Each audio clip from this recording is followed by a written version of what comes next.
पर महाभारत का कोई एविडेंस है या इट इज जस्ट स्टोरी या माइथोलॉजी?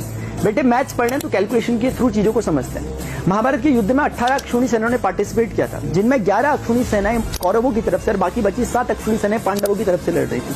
एक अक्षौणी सेना में लगभग 2,50,000 के करीब सैनिक होते हैं। आप इसमें घुड़सवारों, हाथी सवारों और सारथियों को भी जोड़ देते तो ये संख्या 2,62,440 के करीब जाती है। यानी अगर आप 18 अक्षौणी सेनाओं के हिसाब से देखोगे तो लगभग ये 40 से 45 लाख यानी कि 4 मिलियन के करीब ये संख्या आती है। अब आते हैं दूसरी तरफ। महाभारत के युद्ध के समय पूरे विश्व के लगभग आधे देशों ने पार्टिसिपेट किया था। उस समय वर्ल्ड पॉपुलेशन थी 20 मिलियन। इसीलिए हम कह सकते हैं कि लगभग 10 मिलियन लोग ऐसे थे जो इस युद्ध से डायरेक्टली इनडायरेक्टली प्रभावित हुए थे, जिनमें अगर हम 1:1 का रेशियो माने मेल फीमेल का तो 5 मिलियन महिलाएं और 5 मिलियन पुरुष रहे होंगे। अब क्योंकि इस युद्ध में 99% योद्धा मारे गए थे, इसीलिए ले देकर के 1 मिलियन पुरुष बचे और 5 मिलियन महिलाएं, यानी कि मेल फीमेल जो रेशियो आ रहा है वो है 1:5 का। अब आते हैं एक रिसेंट रिसर्च जो यूरोपियन रिसर्चर मोनिका कामरिन ने 2015 में की थी। वो बताती है कि there was a huge male gene bottleneck, बहुत बड़ा भारी अंतर वाई क्रोमोसोम में देखा गया। और जब उनका कैलकुलेशन निकलता है तो वो बताती है कि लगभग 7,000 साल पहले था, जो कि महाभारत का टाइम। जो रिलेटिव रेशियो है मेल और फीमेल का, जो रिलेटिव स्केल में रेशियो आता है, वो उनके अकॉर्डिंग अगेन 1:5 आया, जो कि मैंने अभी आपको कैलकुलेशन बताया। और तीसरी सबसे इंपॉर्टेंट और चौंका देने वाली बात है, ये जो वाई क्रोमोसोम का जो डिक्लाइन हुआ था,